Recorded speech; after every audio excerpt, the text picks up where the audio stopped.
هذا أخف خاتم ممكن إنك تشوفه بسعر 250 درهم.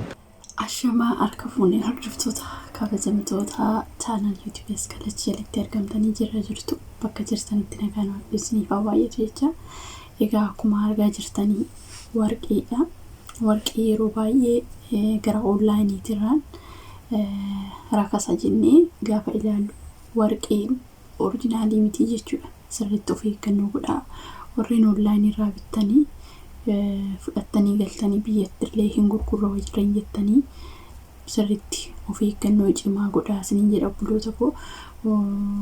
Onlaayinirraan bituun gaarii miti jechuudha.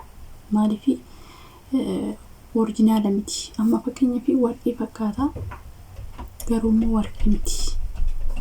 Isinii galee warreen gara onlaayiniitirraan bittanii jechuudha.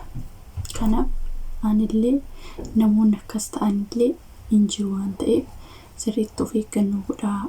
Dhaqxanii laaltanii ija keessan laaltanii warqiin nasaa jedhamee warqaan isinii barreeffamee akkasitti laalchistanii ofii keessanii bitattu malee onlaayinirraa warqiidha jedhanii kan gurguran kun soba. Isinii galee kanaafiyyuu shawwadaminaa. Warreen warqiidha jettanii onlaayinirraa birrii xiqqoo himatu kan akkuma argaa jirtanii oriijinaalli isaa qarshii xiqqoodha miti. Warqii nasaan jechuudha. Kanaaf arganne jettanii warqii fakkaataa sirriitti nama shawwadaa jiru jechuudha. Ijoollee baay'ee shawwadame waan ta'eef sirriitti of eeggannoo godhaa. Dhugaa dubbachuuf amma fakkeenya afaan uyyuu namni jedheen ilaalaa ture jechuudha. Garuu immoo ergasii onlaayinirraan bituudhaaf ka'een yoon nama beeku gaafadheen warqii nasaa miti. Isaan akkanatti gurguruun warqii fakkaata. Isinii galee warqii fakkaata garuu oriijinaalaa miti. Akka warqiitti gurgurachaa jiru. Kanaafiyyuu warreen onlaayinirraan bittan of eeggannoo godhaa isiniin jedhaa. Oriijinaala warqii hin jira waan ta'eef achii bitattu. Kanaafiyyuu akkanuma jettanii gara onlaayiniitiin warqeen bitinaa isiniin jedhaa. Kana isin beeksisuu dhabanii anillee muudannoo na mudateedha. Bituuf jedheen waa hunda walii gallee nama laalchisee jechuudha. Kanaaf namni sun dhiisii kun warqii nasaa miti akkanaati miti. Ofii keetii dhaqxee ilaaltee mazzantee si biratti mazzananii oriijinaala akka ta'e sitti mul'isanii agartee bitatta malee. Akkasiniin jedha obboloota koo sirriitti of eeggannoo godhaa. Akka hin nyaatamne yeroo ammaa kanatti hattuun baay'attee isiniin jedha. Dhugaa dubbachuuf yeroo jalqabaa hundumtuu akkamitti warqee irraa kasee jechaa ture. Ijoolleen onlaayinirraan bitanillee hin jira. Kanaafuu onlaayinirraan osoo waanuma fe'e ta'e warqii hin bitinaa. Ani kanas ni dhaaba. Anuyyuu nyaatamee tan oolee. Kanaafiyyuu namni warqii bitachuu barbaadan suuqii oriijinaala warqii dhaqxanii laaltanii miizanaan akkasitti bitattu malee onlaayinii as teechanii onlaayinirraan xulfachuu gara miidiyaatiin bitachuun hin taatu. Dhaqxanii ofii keessaniin qaaman bitachuudha malee isiniin jedha. Dhugaa dubbachuuf. Kanaafuu shawwadaminaa. Warqiin onlaayinirraan hin bitamu. Ofiidhaaf laaltee dhaqxee mazzansiistee oriijinaalii miti jettee adda baafattee akkasitti bitatta.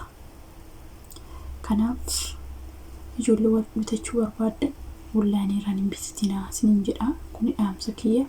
Ani beektanii warquma tura akkasii jedheen yeroo akkamitti warqii oriijinaala naan jedhanii beekte naan jedhanii akkamitti irraa akkasii warqichi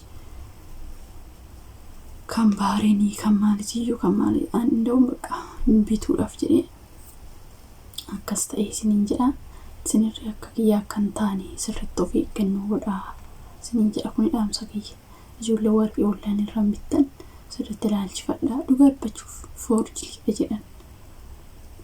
Kanaaf mana warqee ofii keetii dhaqxee ofii keetii bitachuu qabda malee oduu waan feeyyuu ta'e araboota ta'e maal ta'e waraqata barreessanii sitti kennu isaan. Kanaaf sirriitti of eeggannoo godhaa isiniin jedha.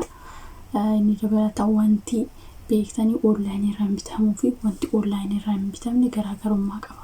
Fakkeenyaaf ijoollee baay'een karaa TikTokiitiin irraa hin bittu. Isaan jijjiiraniiti isinitti fiduu danda'u. Ofii keessanii bira dhaabbattanii miizanaan kan mazaname san ofii keetiif fudhatta.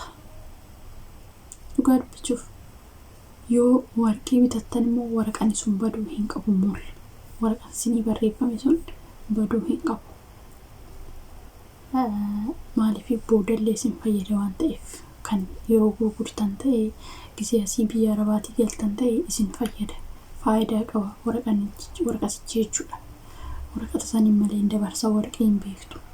Asii yoo dabarsanii jechuudha biyyarraa. Kanaaf akkasii isiniin jedha. Namoonni warqee bitachuuf kaatan sirriitti xinqaaqee godhadhaa. Anna akkasiniin jedha obboloota koo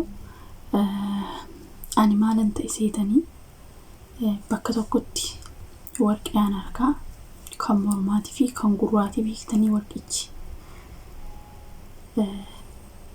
bakka tokkotti sii fidanaan jedhee yaa'u lookeeshinii ergee fi maal jedhee beektanii araba waan ta'eef okkee nama laata.